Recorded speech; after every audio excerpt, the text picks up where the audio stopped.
Bartleby, the Scrivener. A Story of Wall Street. By Herman Melville.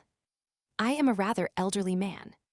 The nature of my avocations for the last 30 years has brought me into more than ordinary contact with what would seem an interesting and somewhat singular set of men, of whom as yet nothing that I know of has ever been written.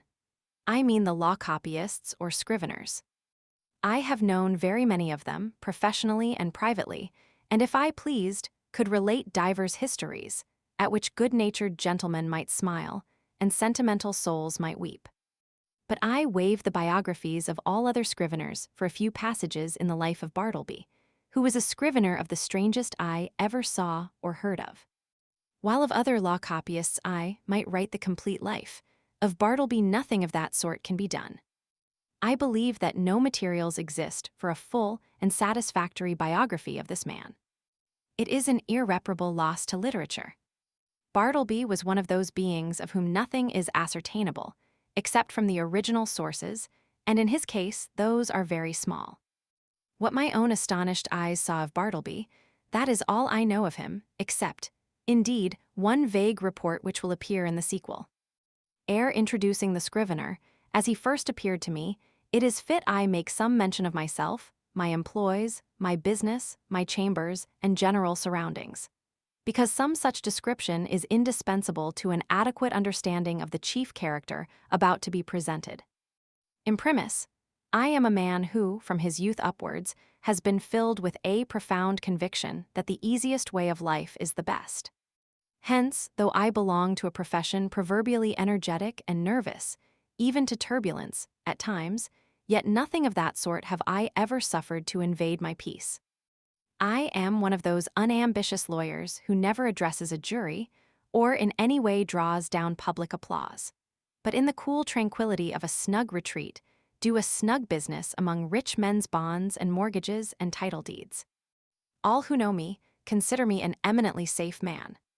The late John Jacob Astor, a personage little given to poetic enthusiasm, had no hesitation in pronouncing my first grand point to be prudence, my next method. I do not speak it in vanity, but simply record the fact that I was not unemployed in my profession by the late John Jacob Astor, a name which I admit I love to repeat, for it hath a rounded and orbicular sound to it, and rings like unto bullion. I will freely add that I was not insensible to the late John Jacob Astor's good opinion. Some time prior to the period at which this little history begins, my avocations had been largely increased. The good old office, now extinct in the state of New York, of a master in chancery, had been conferred upon me. It was not a very arduous office, but very pleasantly remunerative. I seldom lose my temper, much more seldom indulge in dangerous indignation at wrongs and outrages, but I must be permitted to be rash here and declare that I consider the sudden and violent abrogation of the office of master in chancery by the new Constitution as a premature act, inasmuch as I had counted upon a life lease of the profits, whereas I only received those of a few short years. But this is by the way. My chambers were upstairs at No. Wall Street. At one end they looked upon the white wall of the interior of a spacious skylight shaft, penetrating the building from top to bottom. This view might have been considered rather tame than otherwise, deficient in what landscape painters call life. But if so, the view from the other end of my chambers offered, at least, a contrast, if nothing more. In that direction, my windows commanded an unobstructed view of a lofty brick wall, black by age and everlasting shade, which wall required no spyglass to bring out its lurking beauties, but for the benefit of all nearsighted spectators, was pushed up to within 10 feet of my window panes. Owing to the great height of the surrounding buildings, and my chambers being on the second floor, the interval between this wall and mine not a little resembled a huge square cistern. At the period just preceding the advent of Bartleby, I had 2 persons as copyists in my employment, and a promising lad as an office boy. First Turkey, second Nippers, third Ginger Nut. These may seem names, the like of which are not usually found in the directory. In truth, they were nicknames, mutually conferred upon each other by my 3 clerks, and were deemed expressive of their respective persons or characters. Turkey was a short, pursy Englishman of about my own age, that is, somewhere not far from 60. In the morning, one might say, his face was of a fine florid hue, but after 12 o'clock, meridian, his dinner hour, it blazed like a grate full of Christmas coals, and continued blazing, but as it were with a gradual wane, till 6 o'clock p.m. or thereabouts, after which I saw no more of the proprietor of the face, which gaining its meridian with the sun, seemed to set with it, to rise, culminate, and decline the following day, with the like regularity and undiminished glory.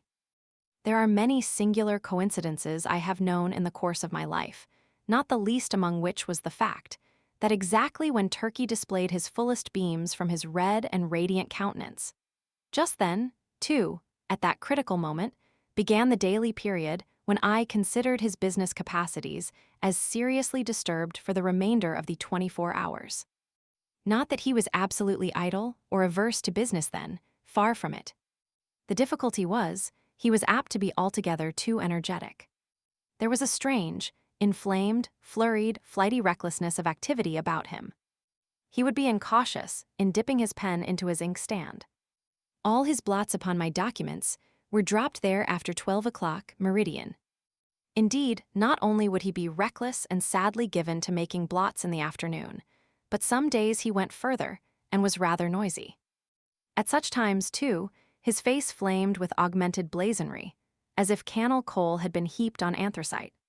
He made an unpleasant racket with his chair, spilled his sandbox, in mending his pens, impatiently split them all to pieces, and threw them on the floor in a sudden passion, stood up and leaned over his table, boxing his papers about in a most indecorous manner, very sad to behold in an elderly man like him.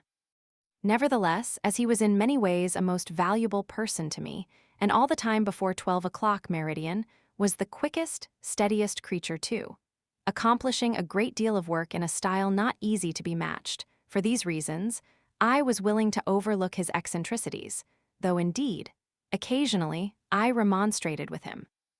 I did this very gently, however, because, though the civilest, nay, the blandest and most reverential of men in the morning, yet in the afternoon he was disposed, upon provocation, to be slightly rash with his tongue, in fact, insolent. Now, valuing his morning services as I did, and resolved not to lose them, yet at the same time made uncomfortable by his inflamed ways after 12 o'clock, and being a man of peace, unwilling by my admonitions to call forth unseemly retorts from him, I took upon me, one Saturday noon, he was always worse on Saturdays, to hint to him very kindly that perhaps now that he was growing old, it might be well to abridge his labors. In short, he need not come to my chambers after 12 o'clock, but, dinner over, had best go home to his lodgings and rest himself till tea-time. But no, he insisted upon his afternoon devotions. His countenance became intolerably fervid, as he oratorically assured me, gesticulating with a long ruler at the other end of the room, that if his services in the morning were useful, how indispensable, then, in the afternoon. With submission, sir, said Turkey on this occasion, I consider myself your right-hand man. In the morning I but marshal and deploy my columns, but in the afternoon I put myself at their head and gallantly charge the foe thus. And he made a violent thrust with the ruler. But the blots, Turkey, intimated I. True, but with submission, sir, behold these hairs. I am getting old. Surely, sir, a blot or two of a warm afternoon is not to be severely urged against gray hairs. Old age, even if it blot the page, is honorable. With submission, sir, we both are getting old. This appeal to my fellow feeling was hardly to be resisted. At all events, I saw that go he would not. So I made up my mind to let him stay, resolving, nevertheless, to see to it, that during the afternoon he had to do with my less important papers. Nippers, the second on my list, was a whiskered, sallow, and, upon the whole, rather piratical-looking young man of about 25. I always deemed him the victim of two evil powers, ambition and indigestion. The ambition was evinced by a cert impatience of the duties of a mere copyist, an unwarrantable usurpation of strictly professional affairs, such as the original drawing up of legal documents. The indigestion seemed betokened in an occasional nervous testiness and grinning irritability, causing the teeth to audibly grind together over mistakes committed in copying, unnecessary maledictions hissed rather than spoken in the heat of business, and especially by a continual discontent with the height of the table where he worked. Though of a very ingenious mechanical turn, Nippers could never get this table to suit him. He put chips under it, blocks of various sorts, bits of pasteboard, and at last went so far as to attempt an exquisite adjustment by final pieces of folded blotting paper. But no invention would answer. If, for the sake of easing his back, he brought the table lid at a sharp angle well up towards his chin, and wrote there like a man using the steep roof of a Dutch house for his desk, then he declared that it stopped the circulation in his arms. If now he lowered the table to his waistbands and stooped over it in writing, then there was a sore aching in his back. In short, the truth of the matter was, Nippers knew not what he wanted. Or, if he wanted anything, it was to be rid of a Scrivener's table altogether. Among the manifestations of his diseased ambition was a fondness he had for receiving visits from certain ambiguous-looking fellows in seedy coats, whom he called his clients. Indeed, I was aware that not only was he, at times, considerable of a ward politician, but he occasionally did a little business at the justices' courts, and was not unknown on the steps of the tombs. I have good reason to believe, however, that one individual who called upon him at my chambers, and who, with a grand air, he insisted was his client, was no other than a dun, and the alleged title deed, a bill. But with all his failings, and the annoyances he caused me, Nippers, like his compatriot Turkey, was a very useful man to me, wrote a neat, swift hand, and when he chose, was not deficient in a gentlemanly sort of deportment. Added to this, he always dressed in a gentlemanly sort of way, and so, incidentally, reflected credit upon my chambers. Whereas, with respect to Turkey, I had much ado to keep him from being a reproach to me. His clothes were apt to look oily and smell of eating houses. He wore his pantaloons very loose and baggy in summer. His coats were execrable, his hat not to be handled. But while the hat was a thing of indifference to me, inasmuch as his natural civility and deference, as a dependent Englishman, always led him to doff it the moment he entered the room, yet his coat was another matter. Concerning his coats, I reasoned with him, but with no effect. The truth was, I suppose, that a man of so small an income could not afford to sport such a lustrous face and a lustrous coat at one and the same time. As Nippers once observed, Turkey's money went chiefly for red ink. One winter day I presented Turkey with a highly respectable-looking coat of my own, a padded gray coat of a most comfortable warmth, and which buttoned straight up from the knee to the neck. I thought Turkey would appreciate the favor, and abate his rashness and obstreperousness of afternoons. But no, I verily believe that buttoning himself up in so downy and blanket-like a coat had a pernicious effect upon him, upon the same principle that too much oats are bad for horses. In fact, precisely as a rash, restive horse is said to feel his oats, so Turkey felt his coat. It made him insolent. He was a man whom prosperity harmed. Though concerning the self-indulgent habits of Turkey I had my own private surmises, yet touching Nippers I was well persuaded that whatever might be his faults in other respects, he was, at least, a temperate young man. But indeed, nature herself seemed to have been his vintner, and at his birth charged him so thoroughly with an irritable, brandy-like disposition that all subsequent potations were needless. When I consider how, amid the stillness of my chambers, Nippers would sometimes impatiently rise from his seat, and stooping over his table, spread his arms wide apart, seize the whole desk and move it and jerk it with a grim, grinding motion on the floor, as if the table were a perverse voluntary agent, intent on thwarting and vexing him. I plainly perceived that for Nippers, brandy and water were altogether superfluous. It was fortunate for me that, owing to its peculiar cause, indigestion, the irritability and consequent nervousness of Nippers were mainly observable in the morning, while in the afternoon he was comparatively mild. So that Turkey's paroxysms only coming on about 12 o'clock, I never had to do with their eccentricities at one time. Their fits relieved each other like guards. When Nippers was on, Turkey S was off, and vice versa. This was a good natural arrangement under the circumstances. Ginger Nut, the third on my list, was a lad some 12 years old. His father was a carman, ambitious of seeing his son on the bench instead of a cart, before he died. So he sent him to my office as student at law, errand boy, and cleaner and sweeper, at the rate of $1 a week. He had a little desk to himself, but he did not use it much. Upon inspection, the drawer exhibited a great array of the shells of various sorts of nuts. Indeed, to this quick-witted youth, the whole noble science of the law was contained in a nutshell. Not the least among the employments of Ginger Nut, as well as one which he discharged with the most alacrity, was his duty as cake and apple purveyor for turkey and nippers.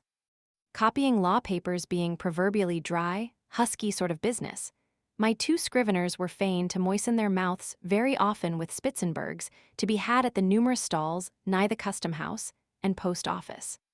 Also, they sent Ginger Nut very frequently for that peculiar cake, small, flat, round, and very spicy, after which he had been named by them. Of a cold morning when business was but dull, Turkey would gobble up scores of these cakes, as if they were mere wafers. Indeed, they sell them at the rate of 6 or 8 for a penny, the scrape of his pen blending with the crunching of the crisp particles in his mouth. Of all the fiery afternoon blunders and flurried rashnesses of Turkey, was his once moistening a ginger cake between his lips, and clapping it on to a mortgage for a seal. I came within an ace of dismissing him then.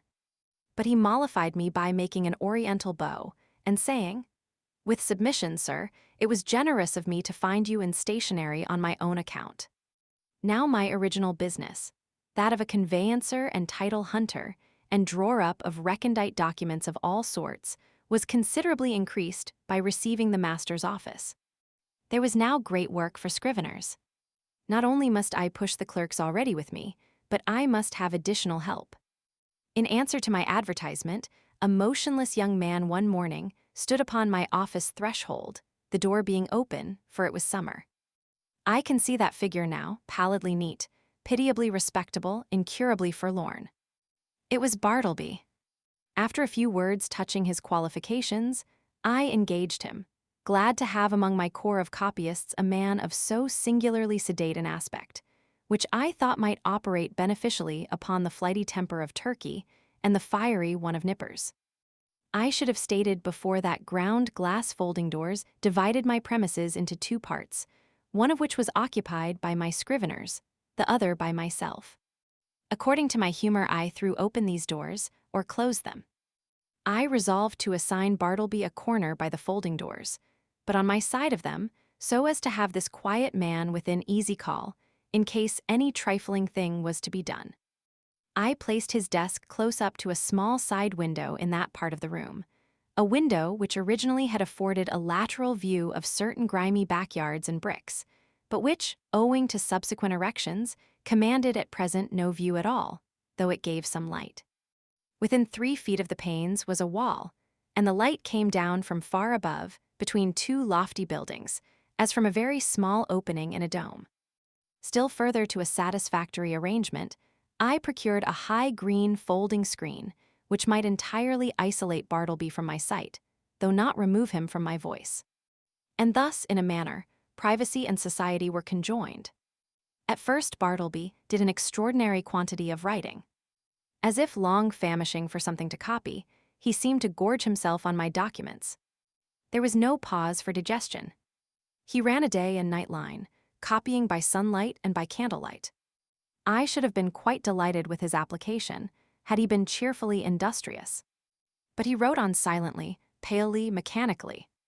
It is, of course, an indispensable part of a scrivener's business to verify the accuracy of his copy, word by word. Where there are 2 or more scriveners in an office, they assist each other in this examination, one reading from the copy, the other holding the original.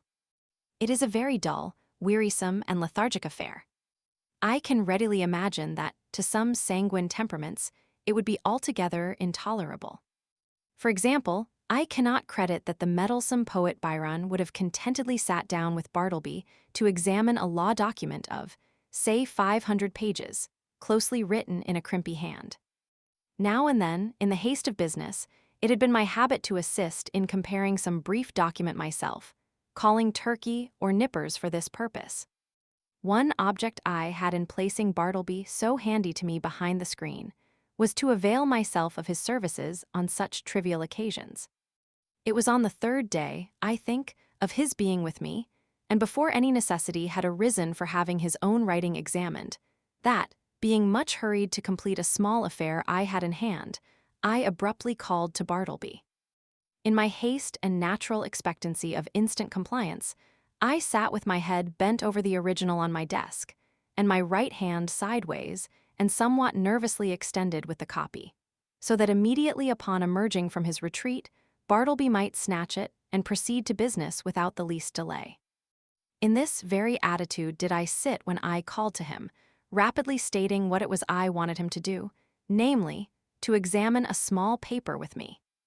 Imagine my surprise, nay, my consternation, when without moving from his privacy, Bartleby in a singularly mild, firm voice replied, "I would prefer not to." I sat a while in perfect silence, rallying my stunned faculties.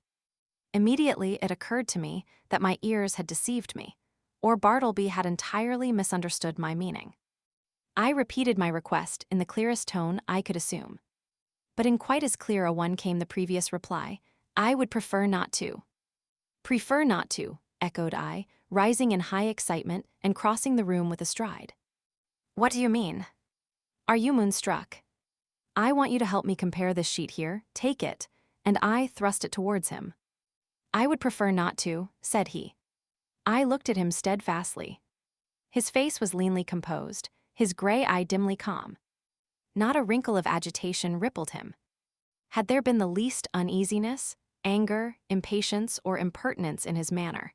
In other words, had there been anything ordinarily human about him, doubtless I should have violently dismissed him from the premises.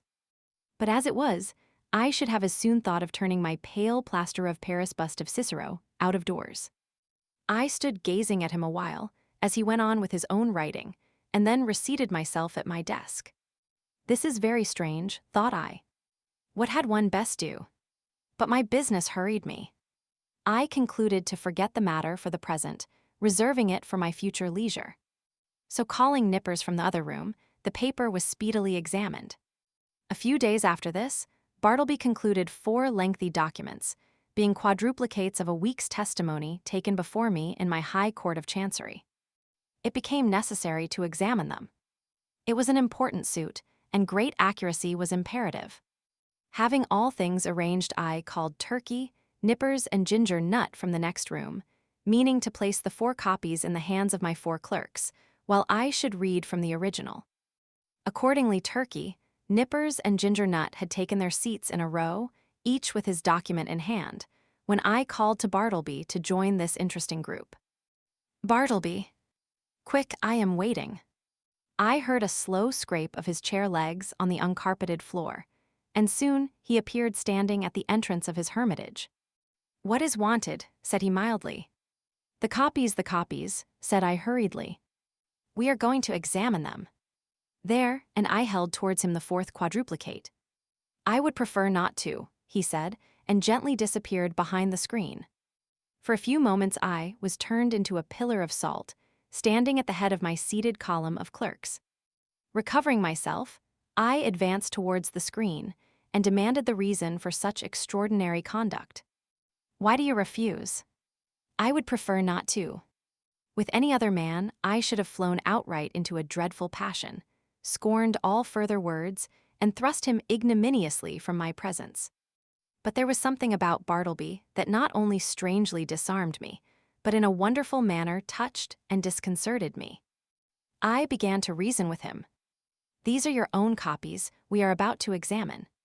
It is labor-saving to you, because one examination will answer for your 4 papers.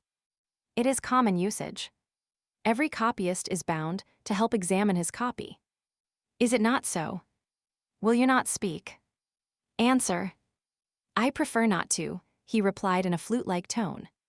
It seemed to me that while I had been addressing him, he carefully revolved every statement that I made, fully comprehended the meaning, could not gainsay the irresistible conclusions, but, at the same time, some paramount consideration prevailed with him to reply as he did.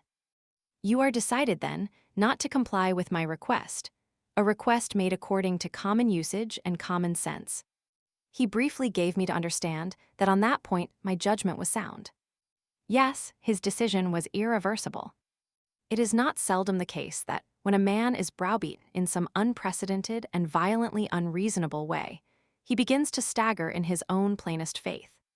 He begins, as it were, vaguely to surmise that, wonderful as it may be, all the justice and all the reason is on the other side. Accordingly, if any disinterested persons are present, he turns to them for some reinforcement for his own faltering mind. "Turkey," said I, "what do you think of this? Am I not right?" "With submission, sir," said Turkey with his blandest tone, "I think that you are." "Nippers," said I, "what do you think of it?" "I think I should kick him out of the office." The reader of nice perceptions will here perceive that, it being morning, Turkey's answer is couched in polite and tranquil terms, but Nippers replies in ill-tempered ones. Or, to repeat a previous sentence, Nippers' ugly mood was on duty and Turkey's off. "Ginger Nut," said I, willing to enlist the smallest suffrage in my behalf, "what do you think of it?" "I think, sir, he's a little lunny," replied Ginger Nut with a grin. "You hear what they say," said I, turning towards the screen. "Come forth and do your duty." But he vouchsafed no reply. I pondered a moment in sore perplexity. But once more business hurried me. I determined again to postpone the consideration of this dilemma to my future leisure. With a little trouble we made out to examine the papers without Bartleby, though at every page or two, Turkey deferentially dropped his opinion that this proceeding was quite out of the common, while Nippers, twitching in his chair with a dyspeptic nervousness, ground out between his set teeth occasional hissing maledictions against the stubborn oaf behind the screen. And for his Nippers' part, this was the first and the last time he would do another man's business without pay. Meanwhile, Bartleby sat in his hermitage, oblivious to everything but his own peculiar business there. Some days passed, the Scrivener being employed upon another lengthy work. His late remarkable conduct led me to regard his ways narrowly. I observed that he never went to dinner, indeed that he never went anywhere. As yet I had never of my personal knowledge known him to be outside of my office. He was a perpetual sentry in the corner. At about 11 o'clock, though, in the morning, I noticed that Ginger Nut would advance toward the opening in Bartleby's screen, as if silently beckoned thither by a gesture invisible to me where I sat. The boy would then leave the office jingling a few pence, and reappear with a handful of ginger nuts which he delivered in the hermitage, receiving 2 of the cakes for his trouble. He lives, then, on ginger nuts, thought I, never eats a dinner, properly speaking. He must be a vegetarian, then. But no, he never eats even vegetables, he eats nothing but ginger nuts. My mind then ran on in reveries concerning the probable effects upon the human constitution of living entirely on ginger nuts. Ginger nuts are so called because they contain ginger as one of their peculiar constituents, and the final flavoring one. Now what was ginger? A hot, spicy thing. Was Bartleby hot and spicy? Not at all. Ginger, then, had no effect upon Bartleby. Probably he preferred it should have none. Nothing so aggravates an earnest person as a passive resistance. If the individual so resisted be of a not inhumane temper, and the resisting one perfectly harmless in his passivity, then, in the better moods of the former, he will endeavor charitably to construe to his imagination what proves impossible to be solved by his judgment. Even so, for the most part, I regarded Bartleby and his ways. Poor fellow! Thought I, he means no mischief. It is plain he intends no insolence. His aspect sufficiently evinces that his eccentricities are involuntary. He is useful to me. I can get along with him. If I turn him away, the chances are he will fall in with some less indulgent employer, and then he will be rudely treated, and perhaps driven forth miserably to starve. Yes, here I can cheaply purchase a delicious self-approval. To befriend Bartleby, to humor him in his strange willfulness, will cost me little or nothing, while I lay up in my soul what will eventually prove a sweet morsel for my conscience. But this mood was not invariable with me. The passiveness of Bartleby sometimes irritated me. I felt strangely goaded on to encounter him in new opposition, to elicit some angry spark from him answerable to my own. But indeed, I might as well have essayed to strike fire with my knuckles against a bit of Windsor soap. But one afternoon, the evil impulse in me mastered me, and the following little scene ensued. "Bartleby," said I, "when those papers are all copied, I will compare them with you." "I would prefer not to." "How? Surely you do not mean to persist in that mulish vagary?" No answer. I threw open the folding doors nearby, and turning upon Turkey and Nippers, exclaimed in an excited manner, "He says, a second time, he won't examine his papers. What do you think of it, Turkey?" It was afternoon, be it remembered. Turkey sat glowing like a brass boiler, his bald head steaming, his hands reeling among his blotted papers. "Think of it?" roared Turkey. "I think I'll just step behind his screen and black his eyes for him." So saying, Turkey rose to his feet and threw his arms into a pugilistic position. He was hurrying away to make good his promise, when I detained him, alarmed at the effect of incautiously rousing Turkey's combativeness after dinner. "Sit down, Turkey," said I, "and hear what Nippers has to say." "What do you think of it, Nippers?" Would I not be justified in immediately dismissing Bartleby? "Excuse me, that is for you to decide, sir. I think his conduct quite unusual, and indeed unjust, as regards Turkey and myself. But it may only be a passing whim." "Ah," exclaimed I, "you have strangely changed your mind then. You speak very gently of him now." "All beer," cried Turkey. "Gentleness is effects of beer. Nippers and I dined together today. You see how gentle I am, sir. Shall I go and black his eyes?" "You refer to Bartleby, I suppose." "No, not today, Turkey," I replied. "Pray put up your fists." I closed the doors and again advanced towards Bartleby. I felt additional incentives tempting me to my fate. I burned to be rebelled against again. I remembered that Bartleby never left the office. "Bartleby," said I, "Gingernut is away. Just step round to the post office, won't you? It was but a 3-minute walk, and see if there is anything for me." "I would prefer not to." "You will not." "I prefer not." I staggered to my desk and sat there in a deep study. My blind inveteracy returned. Was there any other thing in which I could procure myself to be ignominiously repulsed by this lean, penniless wight, my hired clerk? What added thing is there, perfectly reasonable, that he will be sure to refuse to do? "Bartleby." No answer. "Bartleby," in a louder tone. No answer. "Bartleby," I roared. Like a very ghost, agreeably to the laws of magical invocation, at the third summons, he appeared at the entrance of his hermitage. "Go to the next room and tell Nippers to come to me." "I prefer not to," he respectfully and slowly said, and mildly disappeared. "Very good, Bartleby," said I, in a quiet sort of serenely severe self-possessed tone, intimating the unalterable purpose of some terrible retribution very close at hand. At the moment I intended something of the kind. But upon the whole, as it was drawing towards my dinner hour, I thought it best to put on my hat and walk home for the day, suffering much from perplexity and distress of mind. Shall I acknowledge it? The conclusion of this whole business was that it soon became a fixed fact of my chambers that a pale young scrivener, by the name of Bartleby, and a desk there, that he copied for me at the usual rate of 4 cents a folio, 100 words. But he was permanently exempt from examining the work done by him, that duty being transferred to Turkey and Nippers, one of compliment doubtless to their superior acuteness. Moreover, said Bartleby was never on any account to be dispatched on the most trivial errand of any sort, and that even if entreated to take upon him such a matter, it was generally understood that he would prefer not to, in other words, that he would refuse point blank. As days passed on, I became considerably reconciled to Bartleby. His steadiness, his freedom from all dissipation, his incessant industry, except when he chose to throw himself into a standing reverie behind his screen, his great stillness, his unalterableness of demeanor under all circumstances, made him a valuable acquisition. One prime thing was this: he was always there, first in the morning, continually through the day, and the last at night. I had a singular confidence in his honesty. I felt my most precious papers perfectly safe in his hands.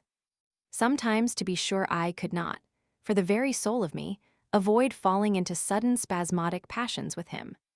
For it was exceeding difficult to bear in mind all the time those strange peculiarities, privileges, and unheard of exemptions, forming the tacit stipulations on Bartleby's part under which he remained in my office. Now and then, in the eagerness of dispatching pressing business, I would inadvertently summon Bartleby, in a short, rapid tone, to put his finger, say, on the incipient tie of a bit of red tape with which I was about compressing some papers.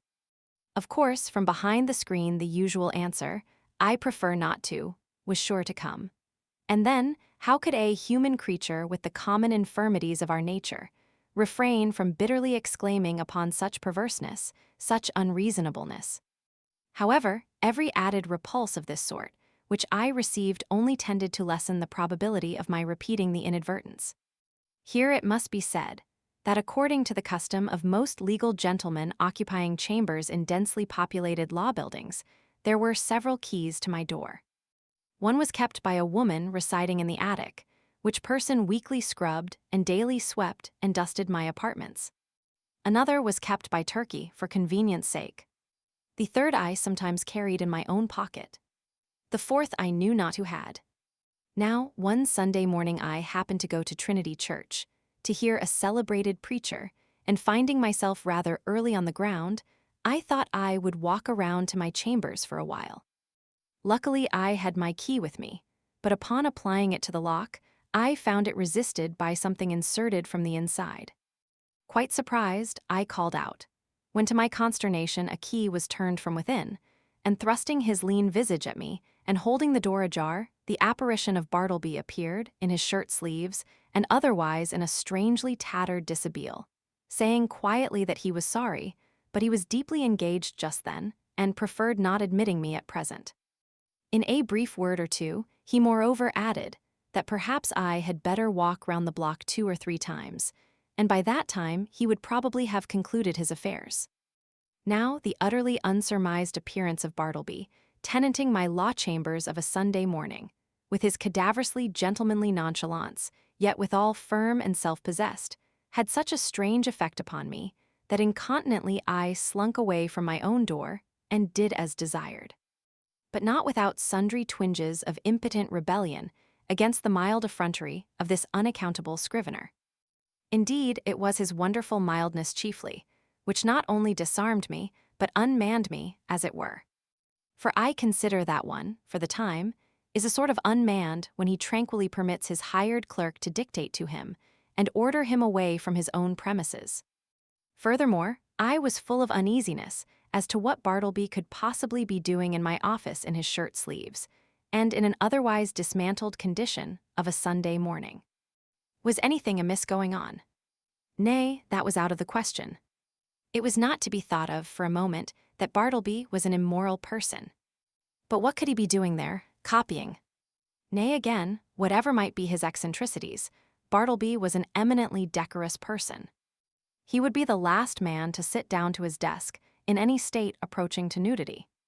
Besides, it was Sunday, and there was something about Bartleby that forbade the supposition that he would by any secular occupation violate the proprieties of the day.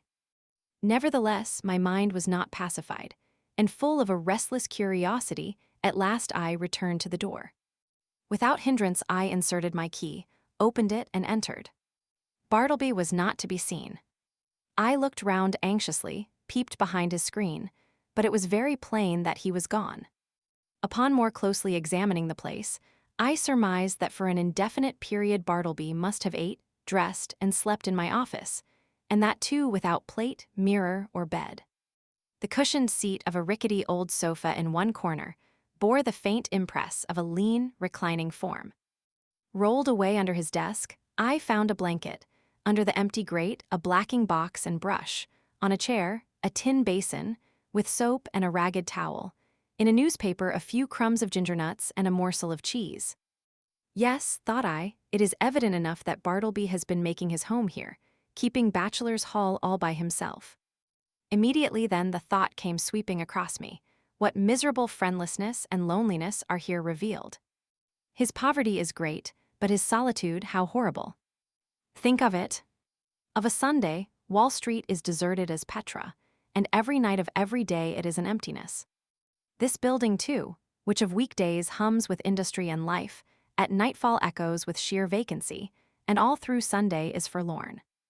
And here Bartleby makes his home, sole spectator of a solitude which he has seen all populous, a sort of innocent and transformed merriest brooding among the ruins of Carthage.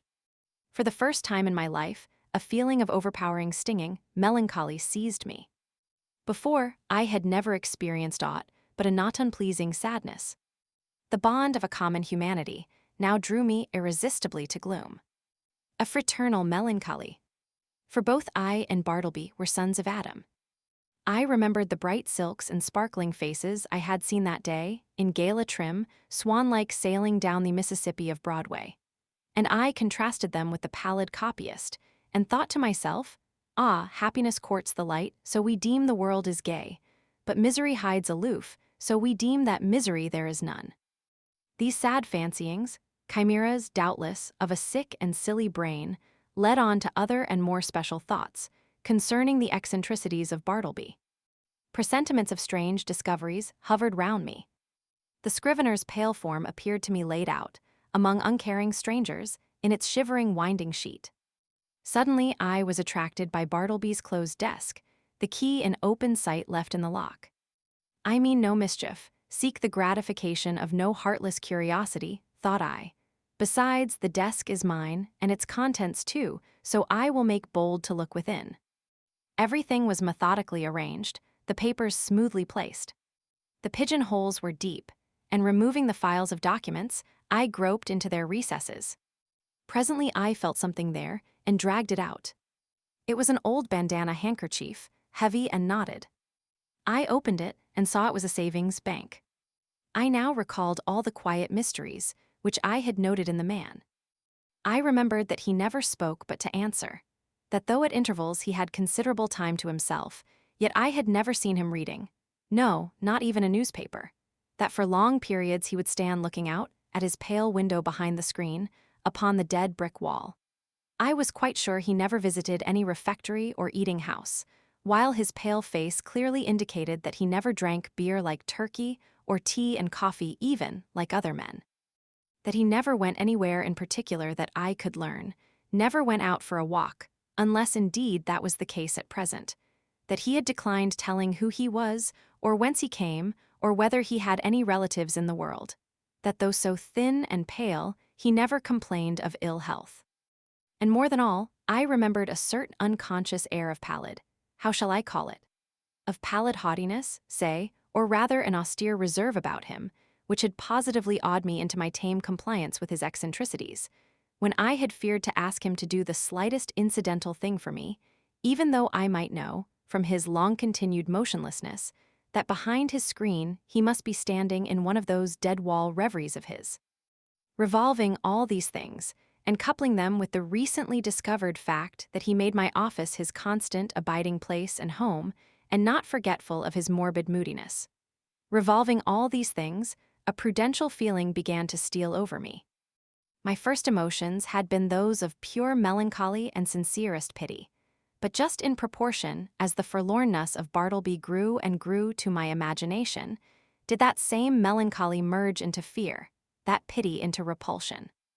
So true it is, and so terrible too, that up to a certain point the thought or sight of misery enlists our best affections, but in certain special cases, beyond that point it does not. They err who would assert that invariably this is owing to the inherent selfishness of the human heart. It rather proceeds from a certain hopelessness of remedying excessive and organic ill. To a sensitive being, pity is not seldom pain. And when at last it is perceived that such pity cannot lead to effectual succor, common sense bids the soul rid of it. What I saw that morning persuaded me that the Scrivener was the victim of innate and incurable disorder. I might give alms to his body, but his body did not pain him. It was his soul that suffered, and his soul I could not reach. I did not accomplish the purpose of going to Trinity Church that morning. Somehow, the things I had seen disqualified me for the time from church-going. I walked homeward, thinking what I would do with Bartleby. Finally, I resolved upon this. I would put certain calm questions to him the next morning, touching his history, etc., and if he declined to answer them openly and unreservedly, and I supposed he would prefer not, then to give him a $20 bill over and above whatever I might owe him, and tell him his services were no longer required. But that if in any other way I could assist him, I would be happy to do so, especially if he desired to return to his native place, wherever that might be. I would willingly help to defray the expenses. Moreover, if, after reaching home, he found himself at any time in want of aid, a letter from him would be sure of a reply. The next morning came. "Bartleby," said I, gently calling to him behind his screen. No reply. "Bartleby," said I in a still gentler tone, "come here.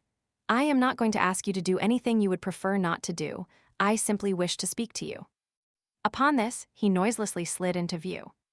"Will you tell me, Bartleby, where you were born?" "I would prefer not to." "Will you tell me anything about yourself?" "I would prefer not to." "But what reasonable objection can you have to speak to me?" "I feel friendly towards you." He did not look at me while I spoke, but kept his glance fixed upon my bust of Cicero, which as I then sat, was directly behind me, some 6 inches above my head. "What is your answer, Bartleby?" said I, after waiting a considerable time for a reply, during which his countenance remained immovable, only there was the faintest conceivable tremor of the white attenuated mouth. "At present I prefer to give no answer," he said, and retired into his hermitage. It was rather weak in me, I confess, but his manner on this occasion nettled me. Not only did there seem to lurk in it a certain calm disdain, but his perverseness seemed ungrateful, considering the undeniable good usage and indulgence he had received from me. Again I sat ruminating what I should do. Mortified as I was at his behavior, and resolved as I had been to dismiss him when I entered my offices. Nevertheless, I strangely felt something superstitious knocking at my heart, and forbidding me to carry out my purpose, and denouncing me for a villain if I dared to breathe one bitter word against this forlornest of mankind. At last, familiarly drawing my chair behind his screen, I sat down and said, "Bartleby, never mind then about revealing your history, but let me entreat you, as a friend, to comply as far as may be with the usages of this office. Say now you will help to examine papers tomorrow or next day. In short, say now that in a day or two you will begin to be a little reasonable. Say so, Bartleby." "At present I would prefer not to be a little reasonable," was his mildly cadaverous reply. Just then the folding doors opened, and Nippers approached. He seemed suffering from an unusually bad night's rest, induced by severer indigestion than common.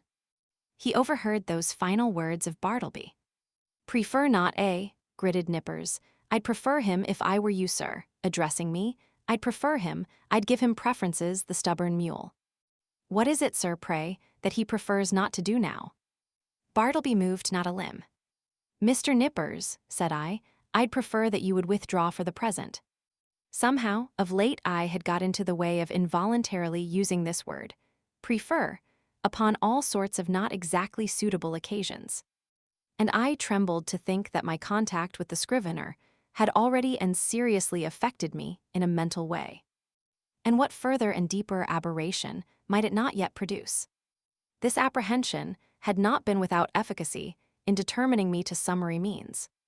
As Nippers, looking very sour and sulky, was departing, Turkey blandly and deferentially approached.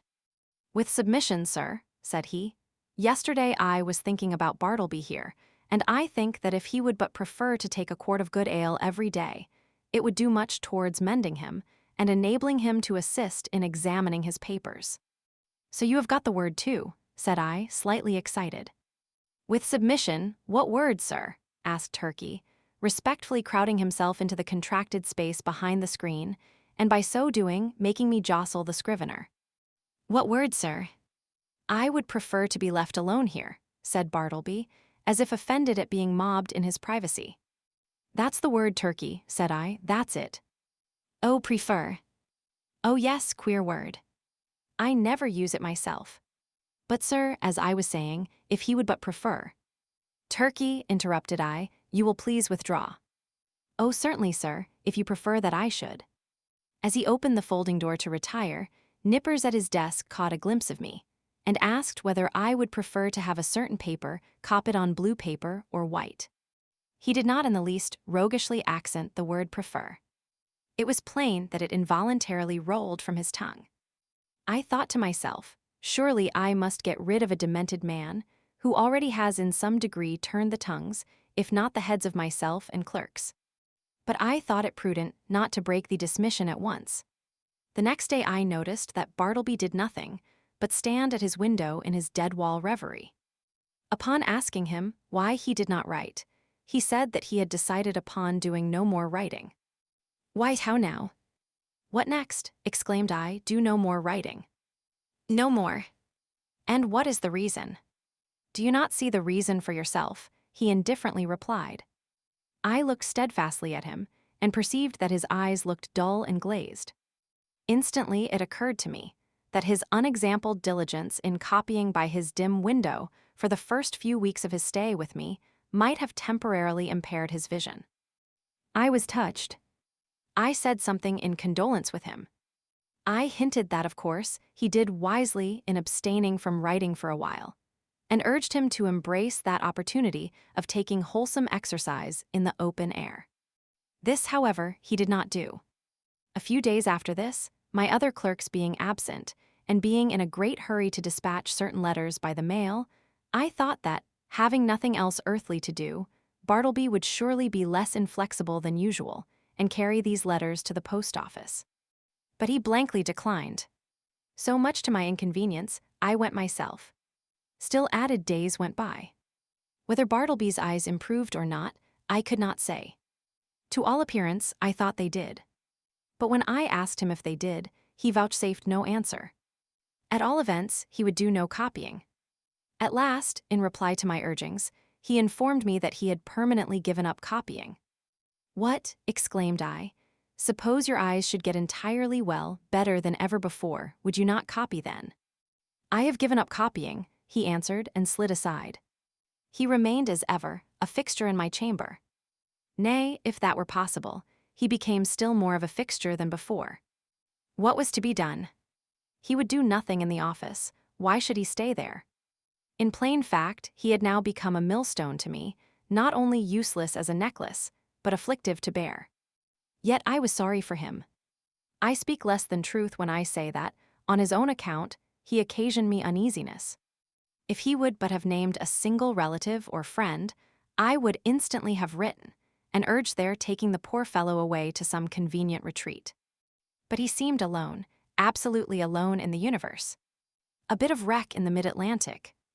At length, necessities connected with my business tyrannized over all other considerations. Decently as I could, I told Bartleby that in 6 days' time he must unconditionally leave the office. I warned him to take measures, in the interval, for procuring some other abode. I offered to assist him in this endeavor, if he himself would but take the first step towards a removal. "And when you finally quit me, Bartleby," added I shall see that you go not away entirely unprovided. 6 days from this hour, remember." At the expiration of that period, I peeped behind the screen, and lo! Bartleby was there. I buttoned up my coat, balanced myself, advanced slowly towards him, touched his shoulder, and said, "The time has come, you must quit this place. I am sorry for you, here is money, but you must go." "I would prefer not," he replied, with his back still towards me. "You must." He remained silent. Now I had an unbounded confidence in this man's common honesty. He had frequently restored to me sixpences and shillings carelessly dropped upon the floor, for I am apt to be very reckless in such shirt-button affairs. The proceeding then which followed will not be deemed extraordinary. "Bartleby," said I owe you $12 on account, here are 32, the odd 20 are yours. Will you take it?" And I handed the bills towards him. But he made no motion. "I will leave them here then," putting them under a weight on the table. Then taking my hat and cane and going to the door, I tranquilly turned and added, "After you have removed your things from these offices, Bartleby, you will of course lock the door, since every one is now gone for the day but you, and if you please, slip your key underneath the mat, so that I may have it in the morning. I shall not see you again, so goodbye to you. If hereafter in your new place of abode I can be of any service to you, do not fail to advise me by letter. Goodbye, Bartleby, and fare you well. But he answered not a word. Like the last column of some ruined temple, he remained standing mute and solitary in the middle of the otherwise deserted room. As I walked home in a pensive mood, my vanity got the better of my pity. I could not but highly plume myself on my masterly management in getting rid of Bartleby. Masterly I call it, and such it must appear to any dispassionate thinker. The beauty of my procedure seemed to consist in its perfect quietness. There was no vulgar bullying, no bravado of any sort, no choleric hectoring, and striding to and fro across the apartment, jerking out vehement commands for Bartleby to bundle himself off with his beggarly traps. Nothing of the kind. Without loudly bidding Bartleby depart, as an inferior genius might have done, I assumed the ground that depart he must, and upon that assumption built all I had to say. The more I thought over my procedure, the more I was charmed with it. Nevertheless, next morning, upon awakening, I had my doubts. I had somehow slept off the fumes of vanity. One of the coolest and wisest hours a man has is just after he awakes in the morning. My procedure seemed as sagacious as ever, but only in theory. How it would prove in practice, there was the rub. It was truly a beautiful thought to have assumed Bartleby's departure. But after all, that assumption was simply my own, and none of Bartleby's. The great point was, not whether I had assumed that he would quit me, but whether he would prefer so to do. He was more a man of preferences than assumptions. After breakfast, I walked downtown, arguing the probabilities pro and con. One moment I thought it would prove a miserable failure, and Bartleby would be found all alive at my office as usual. The next moment it seemed cert that I should see his chair empty.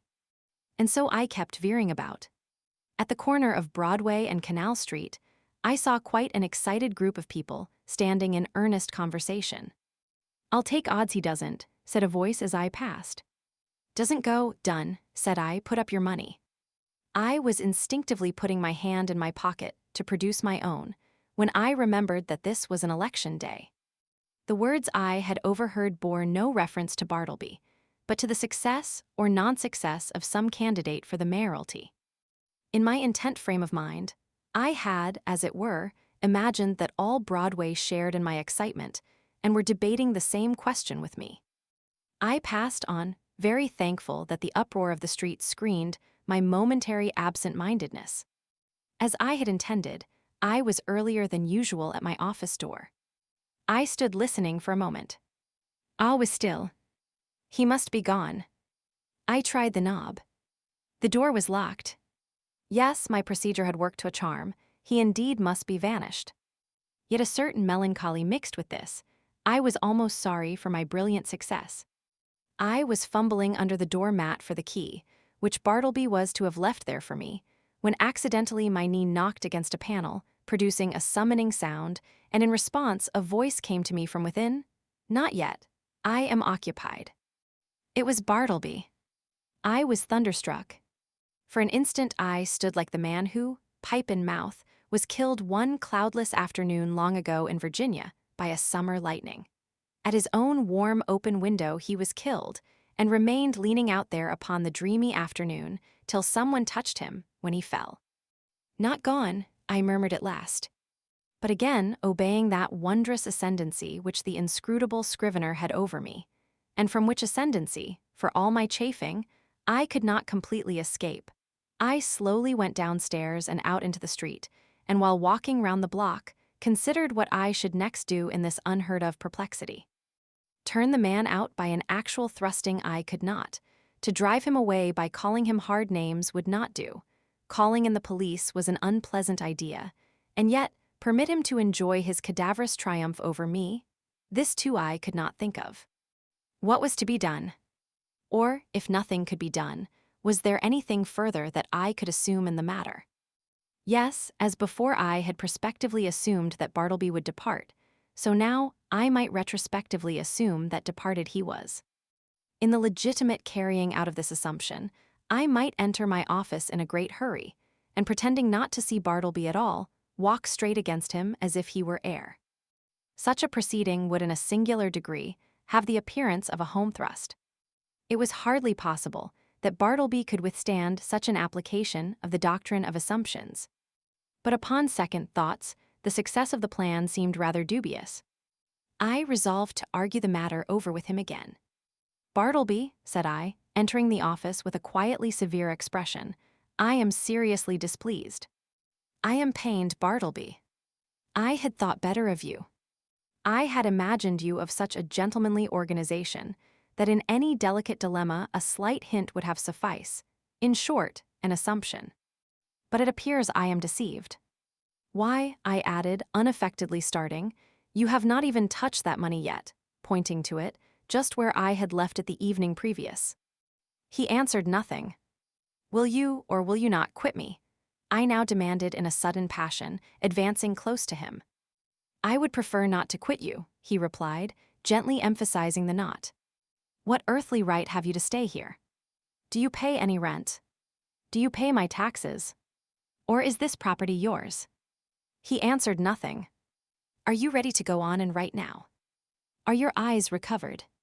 Could you copy a small paper for me this morning? Or help examine a few lines? Or step round to the post office? In a word, will you do anything at all to give a coloring to your refusal to depart the premises?" He silently retired into his hermitage. I was now in such a state of nervous resentment that I thought it but prudent to check myself at present from further demonstrations. Bartleby and I were alone. I remembered the tragedy of the unfortunate Adams and the still more unfortunate Colt in the solitary office of the latter, and how poor Colt, being dreadfully incensed by Adams and imprudently permitting himself to get wildly excited, was at unawares hurried into his fatal act, an act which certainly no man could possibly deplore more than the actor himself. Often it had occurred to me in my ponderings upon the subject that had that altercation taken place in the public street or at a private residence, it would not have terminated as it did. It was the circumstance of being alone in a solitary office, upstairs, of a building entirely unhallowed by humanizing domestic associations, an uncarpeted office, doubtless, of a dusty, haggard sort of appearance. This, it must have been, which greatly helped to enhance the irritable desperation of the hapless Colt. But when this old atom of resentment rose in me and tempted me concerning Bartleby, I grappled him and threw him. How? Why, simply by recalling the divine injunction, "A new commandment give I unto you, that ye love one another." Yes, this it was that saved me. Aside from higher considerations, charity often operates as a vastly wise and prudent principle, a great safeguard to its possessor. Men have committed murder for jealousy's sake, and anger's sake, and hatred's sake, and selfishness' sake, and spiritual pride's sake. But no man that ever I heard of ever committed a diabolical murder for sweet charity's sake. Mere self-interest, then, if no better motive can be enlisted, should, especially with high-tempered men, prompt all beings to charity and philanthropy. At any rate, upon the occasion in question, I strove to drown my exasperated feelings towards the Scrivener by benevolently construing his conduct. Poor fellow, thought I, he don't mean anything, and besides, he has seen hard times and ought to be indulged. I endeavored also immediately to occupy myself, and at the same time to comfort my despondency. I tried to fancy that in the course of the morning, at such time as might prove agreeable to him, Bartleby, of his own free accord, would emerge from his hermitage, and take up some decided line of march in the direction of the door. But no. 12:30 o'clock came. Turkey began to glow in the face, overturn his inkstand, and become generally obstreperous. Nippers abated down into quietude and courtesy. Ginger Nut munched his noon apple, and Bartleby remained standing at his window in one of his profoundest dead-wall reveries. Will it be credited? Ought I to acknowledge it? That afternoon I left the office without saying one further word to him. Some days now passed, during which, at leisure intervals, I looked a little into Edwards on the Will and Priestley on Necessity. Under the circumstances, those books induced a salutary feeling. Gradually, I slid into the persuasion that these troubles of mine touching the Scrivener had been all predestinated from eternity, and Bartleby was billeted upon me for some mysterious purpose of an all-wise providence, which it was not for a mere mortal like me to fathom. Yes, Bartleby, stay there behind your screen, thought I shall persecute you no more. You are harmless and noiseless as any of these old chairs. In short, I never feel so private as when I know you are here. At last I see it, I feel it. I penetrate to the predestinated purpose of my life. I am content. Others may have loftier parts to enact, but my mission in this world, Bartleby, is to furnish you with office room for such period as you may see fit to remain.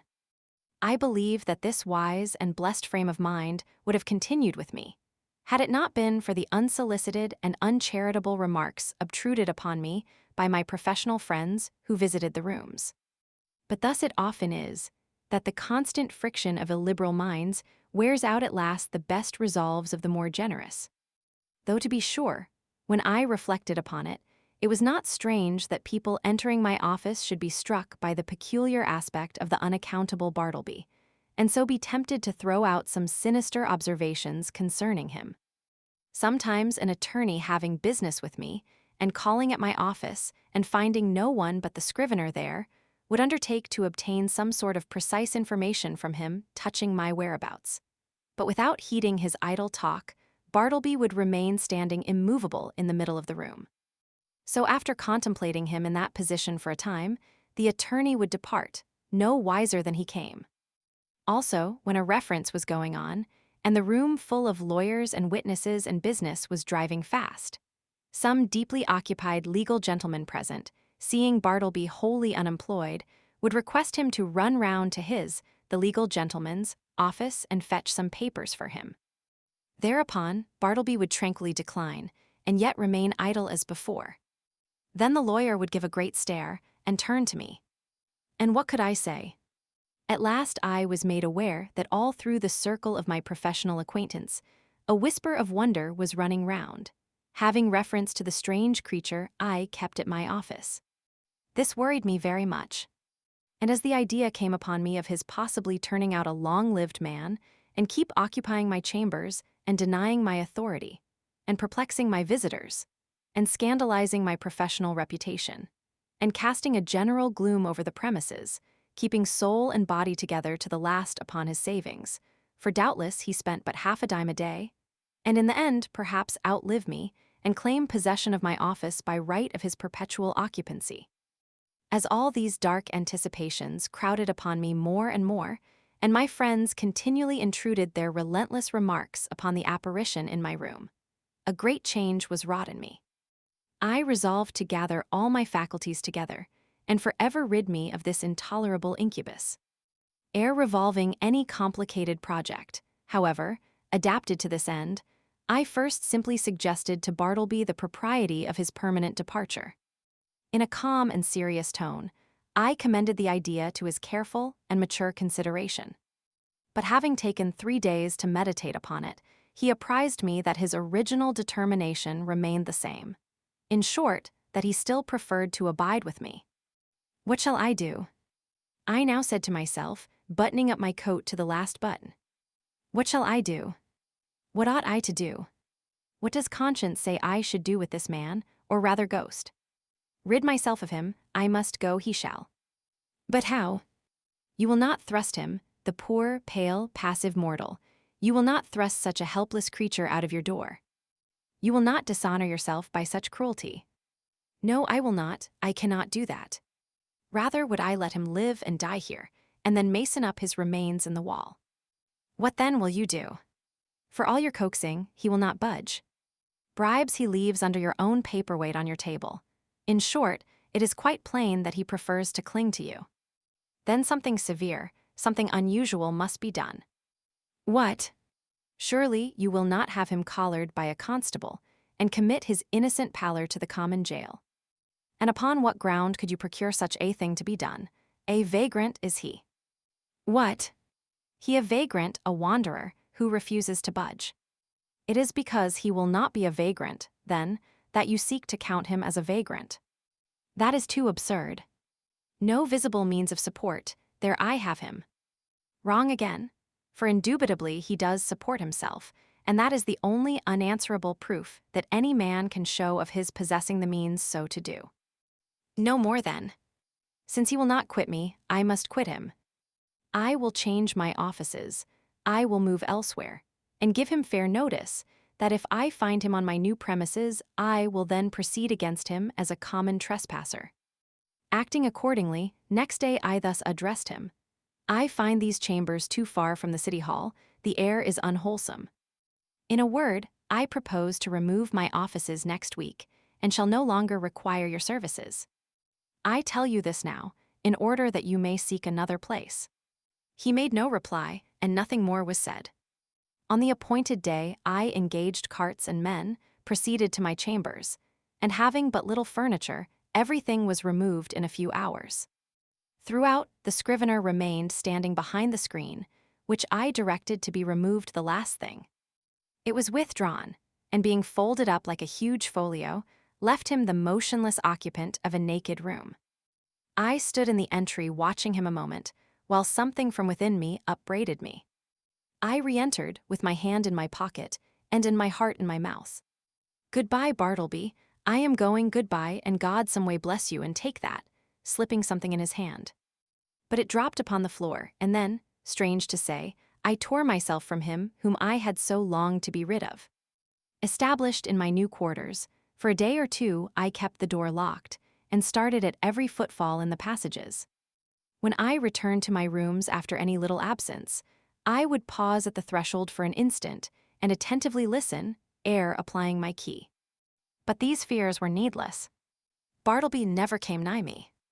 I thought all was going well, when a perturbed-looking stranger visited me, inquiring whether I was the person who had recently occupied rooms at No. Wall Street. Full of forebodings, I replied that I was. "Then, sir," said the stranger, who proved a lawyer, "you are responsible for the man you left there. He refuses to do any copying, he refuses to do anything, he says he prefers not to, and he refuses to quit the premises." "I am very sorry, sir," said I, with assumed tranquility but an inward tremor. "But really, the man you allude to is nothing to me. He is no relation or apprentice of mine, that you should hold me responsible for him. In mercy's name, who is he?" "I certainly cannot inform you. I know nothing about him. Formerly, I employed him as a copyist, but he has done nothing for me now for some time past. I shall settle him then. Good morning, sir." Several days passed, and I heard nothing more. And though I often felt a charitable prompting to call at the place and see poor Bartleby, yet a certain squeamishness of I know not what withheld me. All is over with him by this time, thought I at last, when through another week no further intelligence reached me. But coming to my room the day after, I found several persons waiting at my door in a high state of nervous excitement. "That's the man, here he comes," cried the foremost one, whom I recognized as the lawyer who had previously called upon me alone. "You must take him away, sir, at once," cried a portly person among them, advancing upon me, and whom I knew to be the landlord of No. Wall Street. "These gentlemen, my tenants, cannot stand it any longer. Mr. B," pointing to the lawyer, "has turned him out of his room, and he now persists in haunting the building generally, sitting upon the banisters of the stairs by day and sleeping in the entry by night. Every body is concerned. Clients are leaving the offices. Some fears are entertained of a mob, something you must do, and that without delay." Aghast at this torrent, I fell back before it, and would fain have locked myself in my new quarters. In vain I persisted that Bartleby was nothing to me, no more than to anyone else. In vain, I was the last person known to have anything to do with him, and they held me to the terrible account. Fearful then of being exposed in the papers, as one person present obscurely threatened, I considered the matter, and at length said that if the lawyer would give me a confidential interview with the Scrivener, in his, the lawyer's, own room, I would that afternoon strive my best to rid them of the nuisance they complained of. Going upstairs to my old haunt, there was Bartleby silently sitting upon the banister at the landing. "What are you doing here, Bartleby?" said I. "Sitting upon the banister," he mildly replied. I motioned him into the lawyer's room, who then left us. "Bartleby," said I, "are you aware that you are the cause of great tribulation to me, by persisting in occupying the entry after being dismissed from the office?" No answer. Now one of two things must take place. Either you must do something, or something must be done to you. Now, what sort of business would you like to engage in? Would you like to re-engage in copying for someone? No, I would prefer not to make any change. Would you like a clerkship in a dry goods store? There is too much confinement about that. No, I would not like a clerkship, but I am not particular. Too much confinement, I cried. Why you keep yourself confined all the time? I would prefer not to take a clerkship, he rejoined, as if to settle that little item at once. How would a bartender's business suit you? There is no trying of the eyesight in that. I would not like it at all, though, as I said before, I am not particular. His unwonted wordiness inspirited me. I returned to the charge. Well then, would you like to travel through the country collecting bills for the merchants? That would improve your health. No, I would prefer to be doing something else. How then would going as a companion to Europe, to entertain some young gentleman with your conversation, how would that suit you? Not at all. It does not strike me that there is anything definite about that. I like to be stationary. But I am not particular. Stationary you shall be then, I cried, now losing all patience, and for the first time in all my exasperating connection with him fairly flying into a passion. If you do not go away from these premises before night, I shall feel bound, indeed I am bound, to quit the premises myself. I rather absurdly concluded, knowing not with what possible threat to try to frighten his immobility into compliance. Despairing of all further efforts, I was precipitately leaving him when a final thought occurred to me, one which had not been wholly unindulged before. "Bartleby," said I, in the kindest tone I could assume under such exciting circumstances, "will you go home with me now, not to my office, but my dwelling, and remain there till we can conclude upon some convenient arrangement for you at our leisure? Come, let us start now right away." No, at present I would prefer not to make any change at all. I answered nothing, but effectually dodging every one by the suddenness and rapidity of my flight, rushed from the building, ran up Wall Street towards Broadway, and jumping into the first omnibus was soon removed from pursuit. As soon as tranquility returned, I distinctly perceived that I had now done all that I possibly could, both in respect to the demands of the landlord and his tenants, and with regard to my own desire and sense of duty, to benefit Bartleby and shield him from rude persecution. I now strove to be entirely carefree and quiescent, and my conscience justified me in the attempt, though indeed it was not so successful as I could have wished.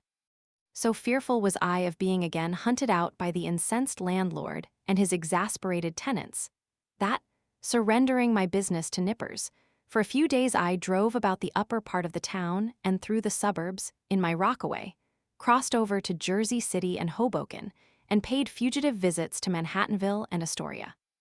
In fact, I almost lived in my rockaway for the time. When again I entered my office, lo, a note from the landlord lay upon the desk. I opened it with trembling hands. It informed me that the writer had sent to the police, and had Bartleby removed to the Tombs as a vagrant.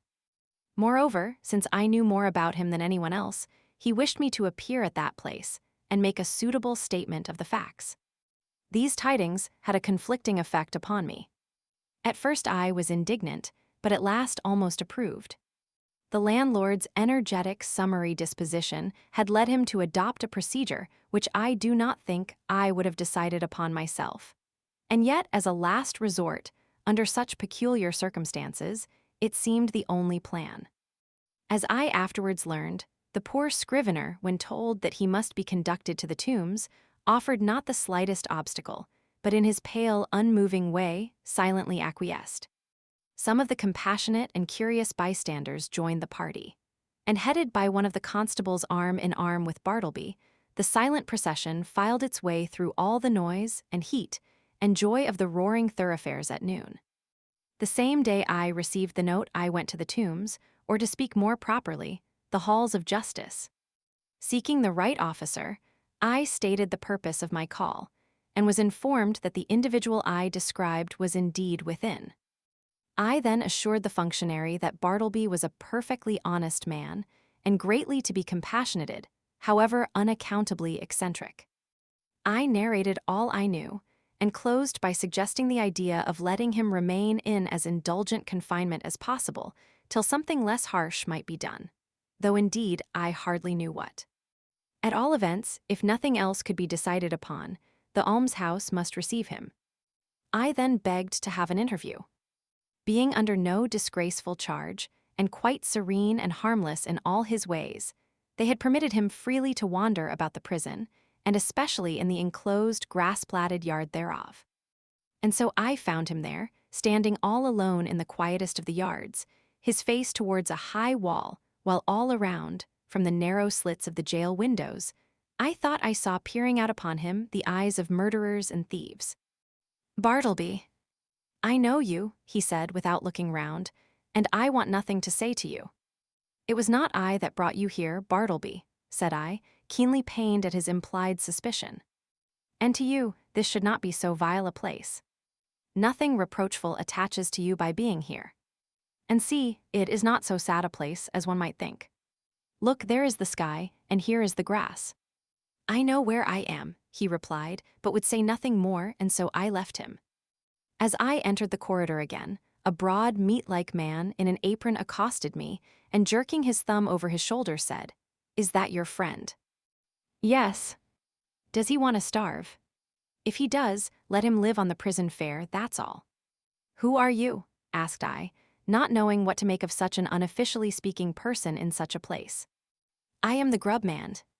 Such gentlemen as have friends here hire me to provide them with something good to eat." "Is this so?" said I, turning to the turnkey. He said it was. "Well then," said I, slipping some silver into the grub man's hands, for so they called him, "I want you to give particular attention to my friend there. Let him have the best dinner you can get. And you must be as polite to him as possible. Introduce me, will you?" said the grub man, looking at me with an expression which seemed to say he was all impatience for an opportunity to give a specimen of his breeding.